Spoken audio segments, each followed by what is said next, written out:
Como uma voz que dominou o rádio por mais de 6 décadas conseguiu desaparecer tão rapidamente, poucos dias depois de ainda estar cantando nos palcos, o que realmente aconteceu com Calbi Peixoto em seus últimos dias?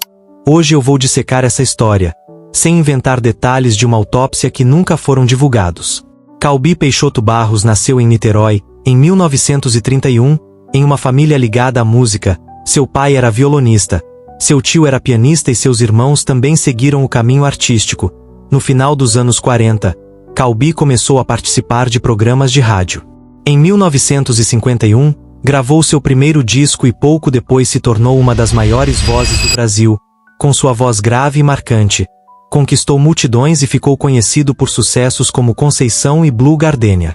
Mas a fama também trouxe dificuldades. Com o passar dos anos, novos artistas surgiram e Calbi precisou se reinventar.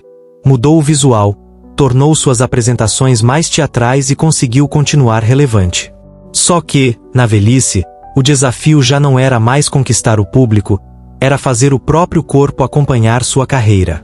Em 2000, Calbi passou por uma cirurgia cardíaca para colocar 6 pontes de safena.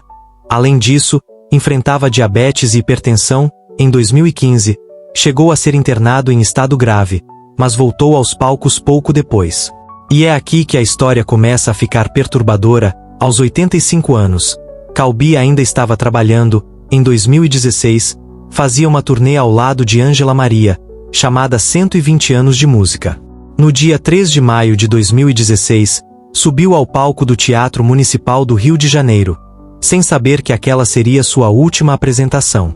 Poucos dias depois, em 9 de maio, cancelou um show no Espírito Santo e foi internado em São Paulo com pneumonia. O homem que durante décadas levantou multidões agora estava em um hospital, longe dos aplausos, enfrentando uma doença especialmente perigosa para pessoas idosas e com problemas de saúde. Na noite de 15 de maio, aproximadamente às 23h50, Calbi Peixoto morreu aos 85 anos. O hospital informou que a causa da morte foi pneumonia. E aqui precisamos separar fato de especulação. Não existe um laudo necroscópico público detalhando órgãos ou lesões internas. Portanto, não seria correto inventar esses detalhes. O que se sabe é que Calbi estava internado desde 9 de maio e morreu 6 dias depois, em decorrência da pneumonia. Em termos simples, a pneumonia provoca inflamação nos pulmões e pode dificultar a entrada de oxigênio no organismo. Em uma pessoa idosa com histórico cardíaco, diabetes e hipertensão, uma infecção grave pode se tornar fatal. Mas talvez a verdadeira autópsia dessa história seja outra. Calbi passou mais de 6 décadas enfrentando mudanças, esquecimentos e problemas de saúde, mas continuou voltando aos palcos. Ele não morreu quando sua fama acabou, morreu ainda trabalhando, ainda cantando e ainda planejando apresentações. No dia 16 de maio, foi velado na Assembleia Legislativa de São Paulo e depois levado ao cemitério de Congonhas, encerrando uma trajetória que já fazia parte da memória brasileira.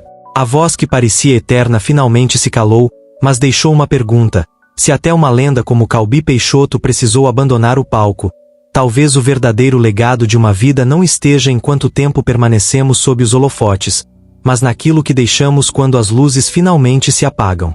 Se você conhecia Calbi apenas pela voz, agora conhece também sua última batalha. Segue o perfil, porque aqui a gente abre os últimos capítulos de grandes nomes e revela aquilo que ficou escondido quando as luzes do palco se apagaram.